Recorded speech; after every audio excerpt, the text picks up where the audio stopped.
Jeg stod i blomsterbutikken. Jeg anede ikke, hvad jeg skulle vælge. Der så Ane, at jeg var på afveje. Hun kom over og spurgte, om jeg havde brug for hjælp. Da jeg så hende, der glemte jeg alt om blomster. Hun hjalp mig så med at finde en. Og hun spottede sådan en solsikke blandt alle de andre. Så den købte jeg, og jeg var solgt med det samme.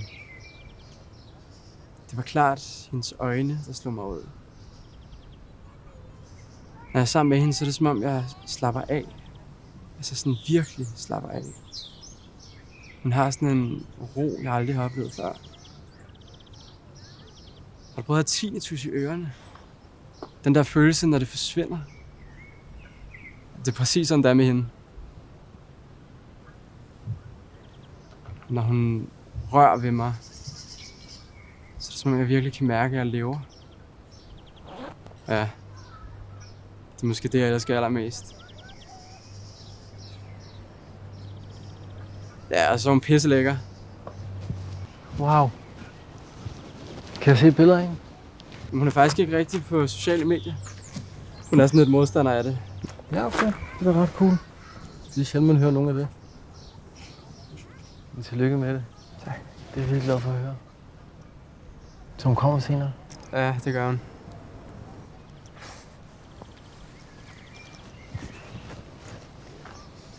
Anders. Det mener du ikke? Jo, jeg gør sgu. Jeg har tænkt over det i noget tid nu, og altså, jeg ved godt, at vi ikke har været sammen så længe, men det føles bare så ægte. Altså, jeg elsker hende virkelig meget. Du gør det i aften? Det tænker jeg. Foran alle sammen. Med en brækket arm? Ja, sådan må det være jo. Jeg ved ikke, hvad jeg skal sige. Tillykke. Tak. Vi er på vej, visende blaster ud af strandvejen. Kom og tæt med mig, kom og tæt med mig.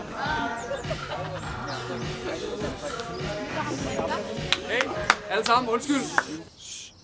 Jeg vil bare lige have lov at sige velkommen. Det er dejligt at se, at alle sammen er blevet gamle og grå, kan jeg se. Nå, lidt praktisk information. Senere på aftenen, så kommer der kærester, og hvad end I har, bollevenner og mærkelige ting og sager, så er de velkommen.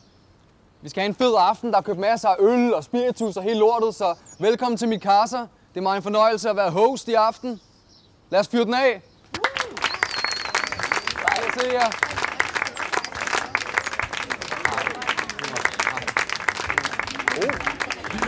Hvad så bøser, mand? Jeg henter lige noget schema. Ja, tak. Hej, hej. Hvad så? Godt at se dig. Lige med, Niklas. Går det godt? Jeg klager sgu ikke over noget som helst lige nu. Ej, hvor dejligt. Ja. Hvad med dig? Jeg kan se, du har smidt lidt af kropsvægten der. Det er godt at se. Ja, jeg skulle tabe mig lidt, så ja. Nå ja, hvad så? Hvad sker der? Hvad går du ellers at lave? Jeg laver faktisk ikke det helt store. Arbejder lidt på et plejehjem og prøver nogle forskellige ting af, ikke? Ja, bare sådan lidt. Hvad med dig? Et bilsælger? Ja, det går hurtigt, du. Jeg kan love dig, der er penge i det lort der. Ja. Ja, og du ved godt, Anders, min dør står åben altid. Det har du altid vidst. Hvis du nogensinde står og mangler et job eller andet, så slår du bare på tråden, ikke? Tak. Det ved du. Det synes jeg. Selvfølgelig. Der har vi ham jo. Sune. Tak. Ej, jeg kommer fandme i tanke om noget, drenge. Sune, hvad fanden var det, vi plejede at kalde dig den gang der? Kan du huske det der? Den gang der, kan du huske det i klassen, og kom til at hive bukserne ned på dig foran alle sammen? Hvad fanden var det? Jeg har fuldstændig glemt det. Sune uden bule, mand. Der var den. Det er rigtigt. Sune uden bule. Lo. Der var den. Jeg håber, du er vokset siden dengang, Sune. Hvad? Nå, sorry, Sune, jeg stopper. Hvad med dig, Anders? Vælter du rundt i dejlige damer nu, eller hvad? Anders skal fri i aften. Ja, hvad for noget? Den er sgu god nok, prøv at se her. Hold nu kæft. Mener du det der? Ja. Nej. Jo, jeg har sgu fundet mig en dejlig sød dame. Hun hedder Ane. Ane? Ja. Ane, det skulle sådan en gammeldags navn. Ane, det tror jeg kraftigt min oldemor, hun hed faktisk. Jeg skulle aldrig rigtig møde hende, men... Ja, det er sgu ked af at høre. Ja, fuck det. Hvor har I mødt hinanden, der er Ane? Ja, altså jeg var ude i blomsterbutikken, og jeg tror, jeg gik rundt i en halv time. God røv, eller hvad? Nogle gode kasser. Hun er virkelig, virkelig flot. Okay. Ja, hun er fandme dejlig, altså jeg skulle blive forelsket. Nej. Ja. Det er jeg sgu glad for at høre, Anders, ja. Ja, det kan jeg sgu mærke. Det gør mig faktisk glad. Og så Tak. her, mand. Har du tænkt, altså, skal det ske her i min have? Ja, Det er da for sindssygt. Det er sgu da en ære, mand. fuldstændig. Du skal også se senere, skal jeg love dig. Senere så kommer min dame Dagmar. Ja. Bro, hun er så spændstig, jeg lover dig. Fedt, mand. Skal vi så ikke udbringe en skål for alle de lækre damer? Skål på den. Skål, bror. Skål. Skål for en uforglemmelig aften, tænker jeg umiddelbart. Skål. Skål. Hvad fanden blev Sune af, mand? Jeg kan lige tage ham, ikke? Ja. Og helt almindeligt. Der er nogle chancer, som man selv kan tage. Bytte rundt med, hvis man synes. Lidt op og ned, du ved, man klarer sig. Åh, Gud. Anders? Åh, Yep. svag. Der er hun så. Anders. Dagmar. Dagmar. Godt at møde jer. Hvad siger vi til det? Hvor er Ane ved at være? Jamen, hun bør være lige på trapperne.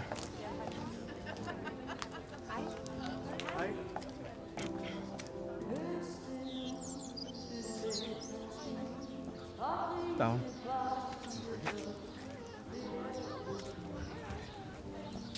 Kommer jeg for sent? Nej, slet ikke. Okay.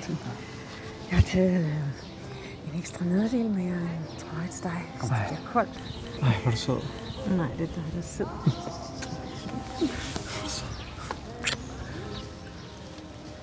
Kunne du tænke dig en drink? Ja. Skål.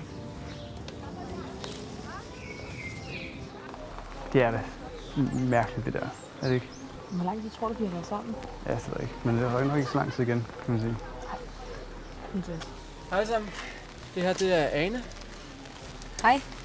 Hej, Ane. Hej. Jeg hedder Dagmar. Hej, Dagmar. Hej. Smukt navn. Tak. Det hed min oldemor også.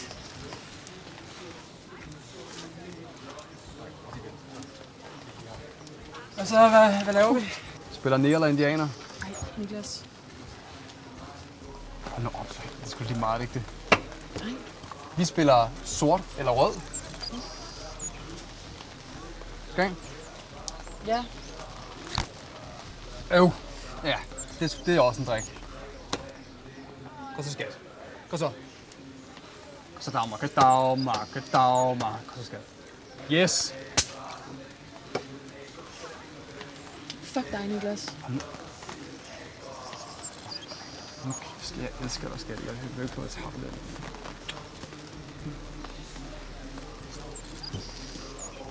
Nå, Sune. Så må det være din tur. Jeg håber, du er blevet bedre til at drikke siden folkeskolen, fordi der gik bedre før 12, ikke? Det kan godt huske, Anders. Nu må vi se. Nå. Ej. Det er ærgerligt, Sune, men den passer jo meget godt. Det er bare en bund, så hvis du bare gider tømme drinken derovre.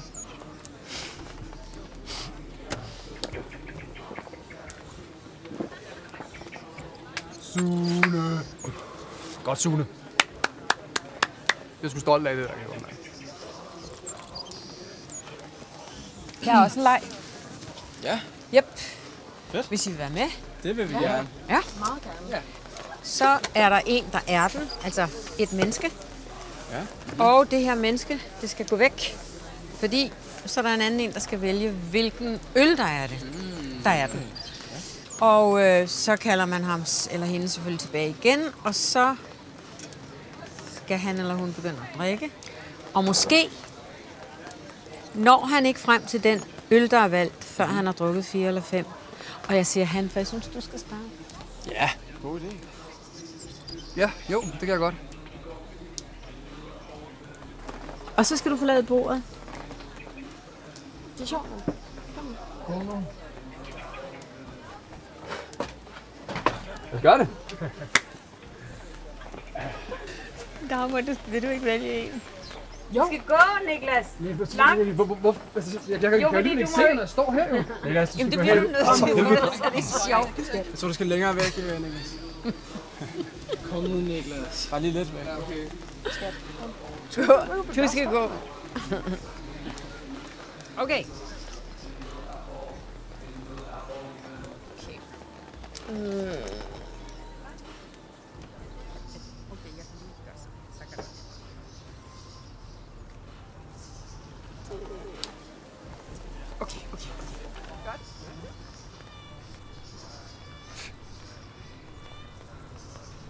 Niklas, kom. Nu har vi valgt. Spændende. Ja. Så skal du bare vælge og begynde at drikke. Okay. Og så kører den bare. Det kommer an på, om du vælger en den rigtige hurtigt. Okay. Så starter vi bare fra en ende af.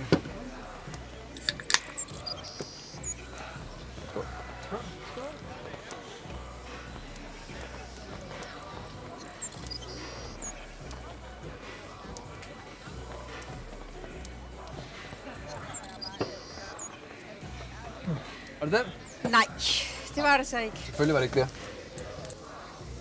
Så kan du vælge dig en ny. Okay. Okay, tag den.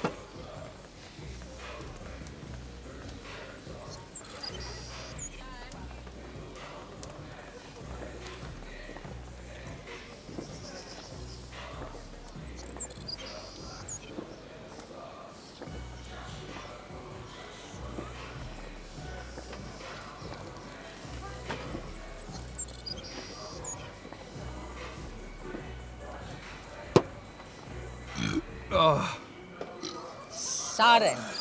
Gør klar, Niklas. Hvor kæft en lortelej det her, mand. Jeg gider faktisk ikke med det her. Jeg går ud og pisser.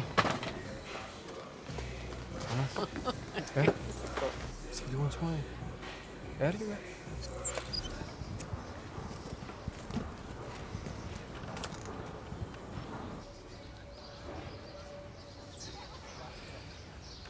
Det er meget sjovt lige at sætte Niklas på plads der, hva'? Ja, det var fedt. Virkelig fedt.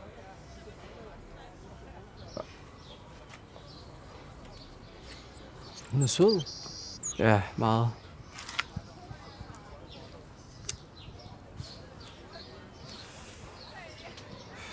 Så? Det er ikke for at blande mig eller noget, men...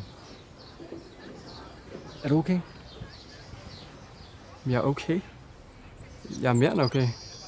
Så er der ikke noget galt eller noget? Nej, hvad skulle der være galt?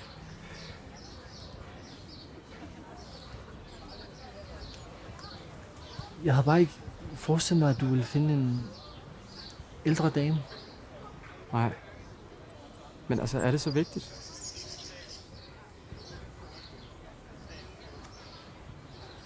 Har hun børnebørn? Ja, hun har 5 stykker faktisk. På vores alder? Ja, Simone er på vores alder. Så lige lidt godt ud af for mig. Skal nok.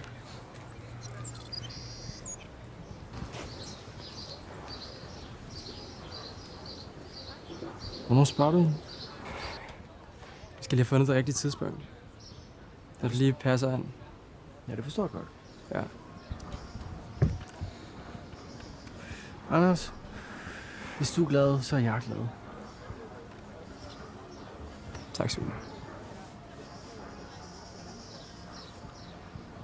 Skal lige pisse.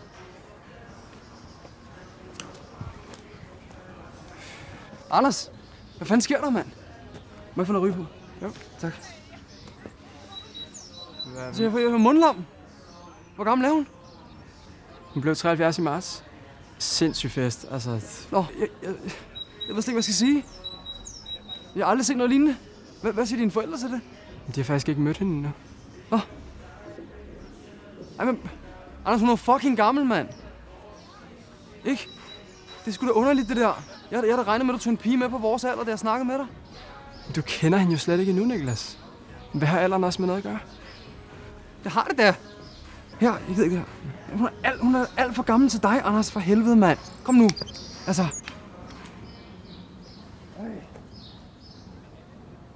Hinanden. Altså, det er første byder hver eneste gang, for at vi solgte den. Ikke? Så det er lækkert. Det er lækkert. Tak fordi du spørger, Sune. Det finder jeg sgu lidt stolthed i, faktisk, for at være helt ærlig. Jeg synes, det er lækkert. Det er lækkert, og det er godt. Det giver godt.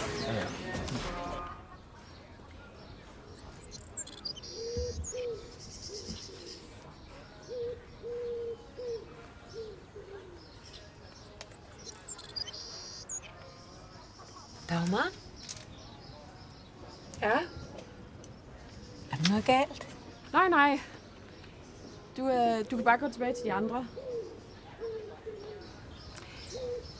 Jeg ved godt, vi ikke kender hinanden. Men jeg har tilfældigvis en lang nederdel med, hvis du gerne vil låne den.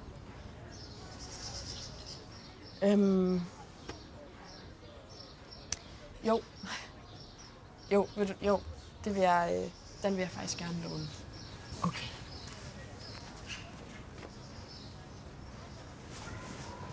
Tak. Det var så lidt. Der skulle gang i hende ane der, hva'? Så skal du vente, til hun begynder at synge og danse. Har du tænkt over, hvor længe hun egentlig har tilbage at leve i? Niklas, har du nogensinde følt, at du bare er sumpet ned i ingenting? Som om du bare ligger og sover. Som om du bare er i dvale. Det var mig, før jeg vågnede af solen. Ane. Altså, hvad fanden er det, du sidder og snakker om?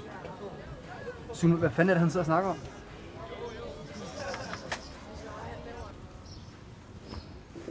Nej. Tusind tak, Ane. Det var altså virkelig sødt af dig. Det var så lidt. Ser det okay ud? Klæder dig bedre end mig.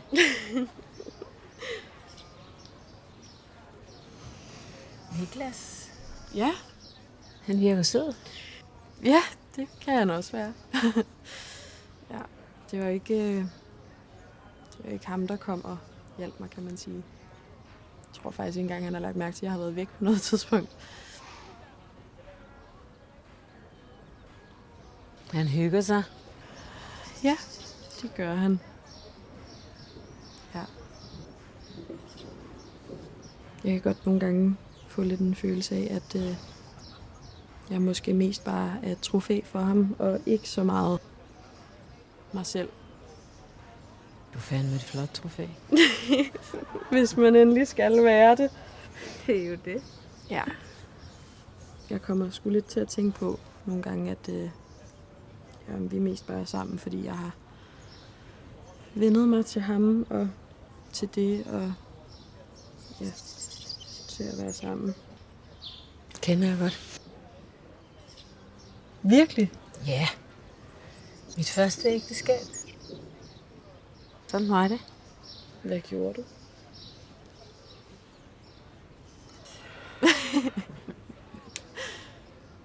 Jamen, jeg var alt for god til det. Skat, hvad fanden er det, du har taget på, mand? Har I været ude og strikke en klud bagved i to, eller hvad? Niklas, det er Anes. Nå. Jeg har bare lige fået lov at låne den et øjeblik, ikke? Okay. Jeg synes virkelig, den er flot. Tak. Ja, virkelig flot. Du ser også meget sød ud. Har du selv købt det? Ja, det har jeg faktisk. Det er Marni, det her. Er der nogen, der spiller ølbowling med mig og Karen? Det vil jeg godt. Dagmar, skal du ikke være med? Jo, det vil jeg gerne. Skal jeg filme lige her? Nej, Niklas. Nej, prøv at se lige. Nu bliver du lige her, ikke? Anders, vil du ikke lige forklare mig reglerne? Jo, jeg kommer nu. Lad nu være, mand. Så det handler om, at man skal træne fodbold.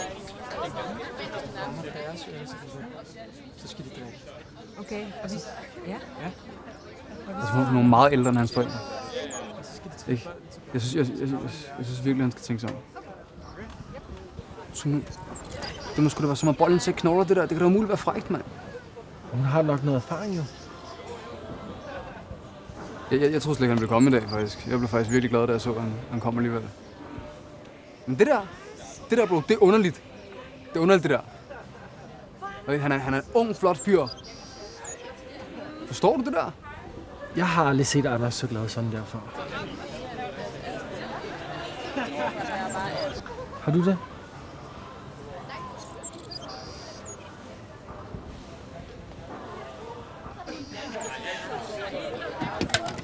Okay, Ane. Ane? Vil du ikke med mig, Dans? Jo. Ja, vil du ikke med? Jo.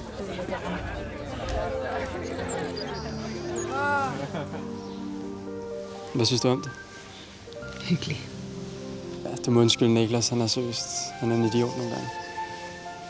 Jeg er mere bekymret for Dagmar, tror jeg. Ja. Hvad med din arm? Den har det helt fint. Okay. De andre tror, at jeg brækker den, der er ved at løbe. Vi fik noget motion den dag. Ja, det må man sige. Jeg fik en ordentlig omgang. Jeg vil heller ikke gå bagefter.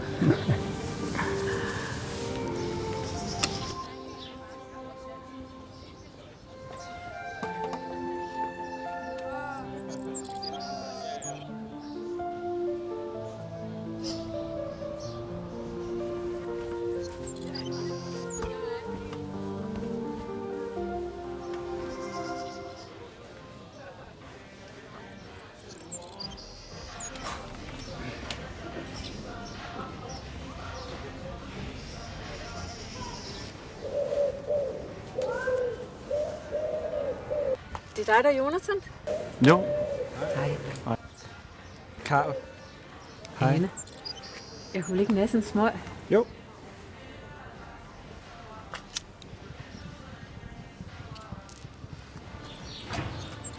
I gik også i skole med Anders?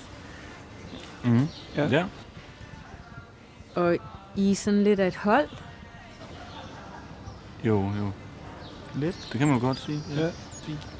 Det kan jeg godt lide. Det minder mig om, da jeg var ung. Det var også mere lige til, når man kunne lide hinanden. Se på Anders og mig, vi har det godt. Hej, dreng. Jeg kan se, at jeg har mødt Ane. Mm. I har givet mig nogle gode tricks som bowling. Jamen, det havde du vist også brug for, kan jeg sige. Ja. Ane, skal vi gå ud og danse? Jo. Ja. Drengene, I skal også med. Jo. Camille i sin sommerkjole. Solbriller, Jordan Ones, ja hun kender moden. Tænd smøg og lidt vin i blod. Ferien er begyndt, hun kan tømme hovedet. På bakken og hun teaser, roterer som en viser. Nørrebro pige, farve som en portugiser. En magnet i byens centrum. Camille hun er leder, hun er stadig ung. Camille hun kan aldrig få det godt nok. Det kan Camille, jeg kan gøre mig helt fucked up. Jeg tager lige en pause, okay? Nej. Jeg tager lige en hurtig pause, så kommer jeg tilbage. Lad os lige tage en pause. Lad os lige tage en pause.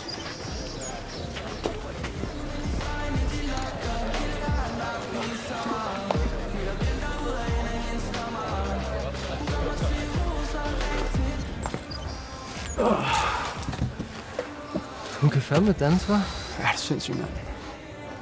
Sune. Ja, så gør det nu. Jeg frier til hende. Ja. Ikke? Jo.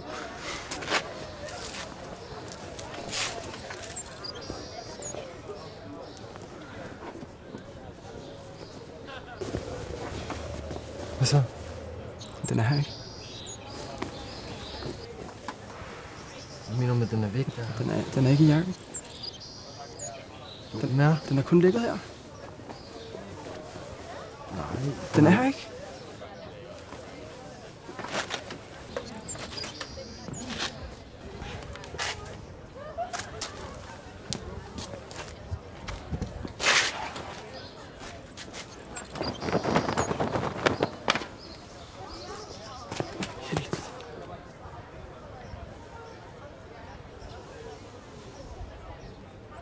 Anders.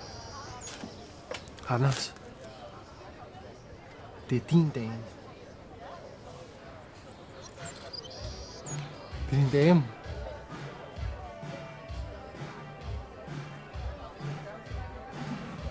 Ja, det er det. Ja, det er. Det er min dame. Gå op til hende. Jeg kan ikke synge. Jeg kan ikke synge. Anders.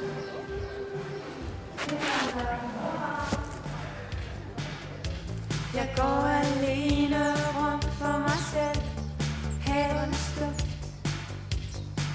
siver ud som tågen gennem hver hæk. Mine tanker spiller bold med ting jeg ikke helt forstår. Jeg hører igen og igen den sang vi dansede til i går. All my love I will give you if you want. Og uden at få lov, hold du mig tæt, før du får slag. Vi skal mødes her, hvor bilerne næsten ikke høres. Det er blevet sent. Mon du kommer, bare du gør. Mine tanker spiller bold med ting jeg ikke helt forstår. Jeg nynner igen og igen den sang vi dansede til i går. All my love I will give you if you want. Og uden at få lov, hold du mig tæt, før du får slag.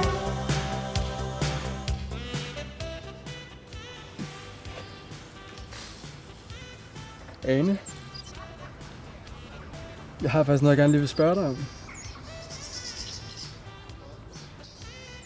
Du ved, hvor meget jeg elsker dig, og hvor meget jeg holder af dig. Og Hey, alle sammen! Undskyld, jeg stjæler lidt spotlight. Undskyld, Anders. Kom nu ned derfra. Ane, Anders, ned med jer. Super fucking optur at se jer alle sammen, og jeg vil gerne lige nævne dejligt at se dig, Anders. Og Sune uden bule derovre. Skal være den Sune ud. Ej, dog. Nu har jeg lige jeres opmærksomhed, så vil jeg gerne lige adressere noget, jeg har tænkt over for nylig. Havde jeg sådan en følelse indeni af, at jeg bare sumpede. Kom ikke rigtig nogen vegne med noget som helst. Så fik jeg et mål med livet. Og det er dig, skat. Dagmar, jeg elsker dig, skat. Sorry. hvad er der sket? Gør et kæmpe nummer ud af alt muligt. Kan du ikke bare lige tage den lige nu? Hey! Nick Pig!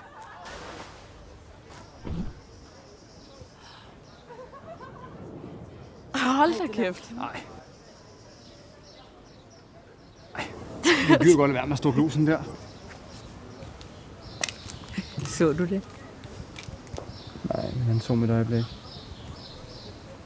Dit øjeblik?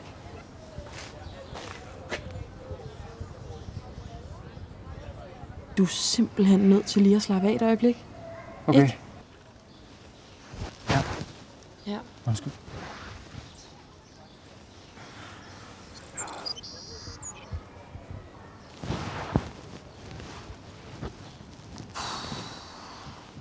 Jeg har også foldet op med noget andet. Jeg har gjort noget. Hvad har du gjort?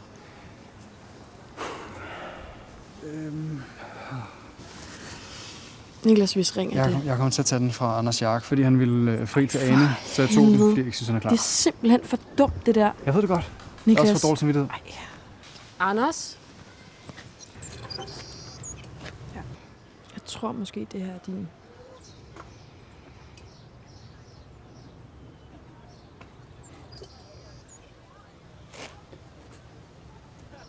Ane, prøv at med.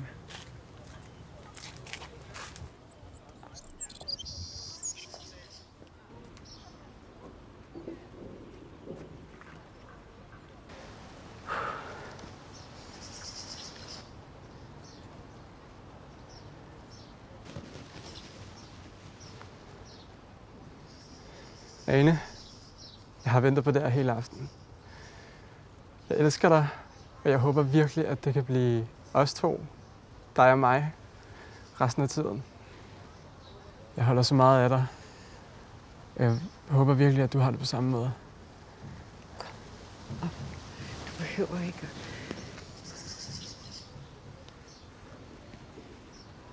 Selvfølgelig vil jeg det. Ja, Jeg elsker dig, Anders. jeg elsker fandme også dig, Anne Thomsen. Kys det nu, det satans liv. Har grib det før det før, det er forbi.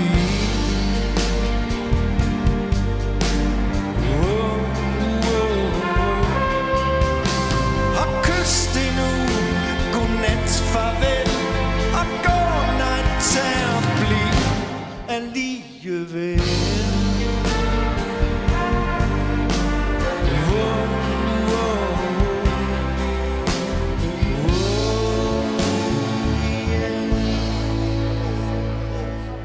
Ud at vaske op. Du kan krabbe med selv ud at vaske op. Så stikker hun mig en flad. Så stikker jeg mig selv en flad. Og bedst som livet lige gik så godt, og bilen næsten var betalt, kom du og krævede mit hjerte blod, og intet mindre.